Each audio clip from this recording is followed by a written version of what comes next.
আসসালামু আলাইকুম হিন্দু ভাই নমস্কাৰ। আজি 7 মে আপোনালোকৰ গণতান্ত্ৰিক অধিকাৰত আজি আমাৰ নিৰ্বাচন।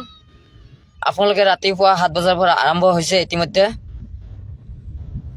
আপোনালোকে মহামূল্যৱান আজি ভোটখন দিব। আপোনালোকে মই আমাৰ ধুবুৰী সমষ্টিৰ ৰাইজক মই কাকতৰ আহ্বান কৰোঁ যে আপোনালোকে দয়া কৰি এবাৰ চকুৱালি মুখত চাই এজন দুখীয়া হিচাপে মোক যাতে আপোনালোকে মই ৰিকুৱেষ্ট কৰোঁ আপোনালোকে যাতে মোক এবাৰ দোৱা কৰে আৰু যাতে মোক এবাৰ সুযোগ কৰি আপোনালোকে মোৰ চিৰিয়েল নম্বৰ 9 নম্বৰত আপোনালোকে মহামূল্যৱান ভোট দি এইবাৰ আমাক পাৰ্লিয়ামেণ্টত যাতে পঠায়। মই তাৰ কাৰণে কাটৰ আহ্বান কৰিছোঁ সকলো ৰাইজৰ কাৰণে যে আমাক যাতে এইবাৰ আমি এজন দুখীয়া হয়, গতিকে আপোনালোকে ডাঙৰ মানুহক ভোট দি জিকাইছে।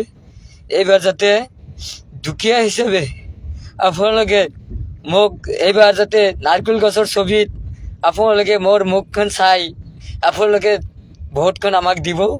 তাৰ কাৰণে আমি সকলোকে আহ্বান কৰিছোঁ যাতে আপোনালোকে মোৰ চিৰিয়েলত 9 আপোনালোকৰ মহামূল্যৱান ভোট যাতে আপোনালোকে নষ্ট নকৰাকৈ কংগ্ৰেছ ইউডিএফ একো বেলেগ নচোৱাকৈ ডাইৰেক্ট আপোনালোকে 9 নম্বৰত মাৰিব বুলি মই সকলোৰে ৰাইজক মই আহ্বান কৰিছোঁ।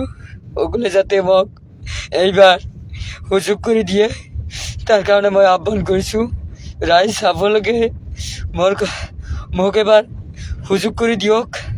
সুযোগৰ কাৰণে আমি এইবাৰ বিচাৰিছোঁ আপোনালোকৰ মহামূল্যৱান ভোট আপোনালোকে যাতে দিব তাৰ কাৰণে মই আহ্বান কৰিছোঁ। সকলোৱে ৰাইজ তোমালোকে যাতে মোৰ কোনোবা ভাতিজা ল'ৰা কোনোবাৰ হিচাপে সন্তান হিচাপে মোক যাতে এইবাৰ আগুৱাই লয়। মই আপোনাৰ কাষত থাকিব বিচাৰোঁ। আপোনাক যাতে মোক পেলাই নিদিয়াকৈ আমাক যাতে সহায় কৰে এইখিনি মই জনালোঁ। মোৰ চিৰিয়েল নম্বৰ 9 নাৰিকল গছ। গতিকে আমাৰ মুখ চাই এইবাৰ যাতে আপোনালোকে মোক ভোটখিনি দিয়ে তাৰ কাৰণে মই অনুৰোধ কৰিছোঁ।